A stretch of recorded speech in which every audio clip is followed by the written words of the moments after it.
中介也有不同，聊一下台灣的中介差別。熟悉阿元嘅朋友啦都知啦，阿元啦成日都講話嚟台灣呢，就一係做 agent， 一係咧就退休，一係咧就拍片拍 YouTube。咁啊做 agent 啦，睇落咧就好似好簡單咁。咁啊考個營業員牌，上一堂考下試，拎翻張 cert 你就可以賣樓大人簽約。咁但係你有冇聽過不動產經紀人呢？咁啊前排啦阿元啦，我有 share 一張相啦。咁上面咧就係講，其實我最近去咗台灣考呢個國家嘅考試，咁啊 pass 咗啊，咁啊之後拎咗呢個不動產經紀人嘅證書，就係呢份。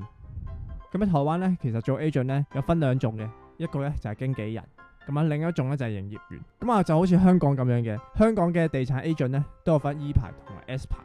咁啊佢個邏輯咧就差唔多嘅。咁喺台灣啦，經紀人啦係經過呢一個專業考試嘅出身，咁啊你要讀土地法、土地稅法，仲有一啲經紀人法規啊、不動產估價，咁啊仲有民法，咁啊你就要 pass 咗呢個 exam 之後咧，咁你先至咧有資格咧去開鋪頭嘅。通常啦，我哋簽約嘅時候啦，咁樓下咧都會有呢一個經紀人嘅簽名嘅，咁啊所以經紀人咧都要負擔一啲嘅法律責任嘅喺簽約嘅時候。咁啊營業員咧就相對係好簡單噶啦，咁其實都係差唔多嘅內容，但係佢又全 MC 答案咧喺嗰本考古題，即係 past paper 啦，連個 answer 咧擺喺邊度咧都係一樣嘅。其實基本上佢嘅作用就係輔助呢一個經紀人啦。咁喺台灣咧，其實有另外一樣嘢嘅叫中人。咁啊中人咧其實連牌都冇嘅，但係咧就會成日咧介紹你賣樓啊咁樣，講到話我幫你搞啊，收你平啲 agent fee 咁樣嘅。咁啊呢啲人咧就冇事就冇事啦。咁啊有事要揾起人負責上嚟嘅時候咧，你又揾邊個咧？包括阿元我嘅 case 入邊啦，我女朋友屋企人咧，可能一開始啊對呢個做地產 agent 嘅感覺咧，可能唔係咁好嘅。因為 agent 啦喺台灣咧，其實咧佢俾人叫做近狗啊，字面解啦就係 agent 啦，但係其實呢個字咧係帶一啲貶義嘅，因為呢個字嘅另外一個解釋咧，其實咧就係扯皮條。做 agent 咧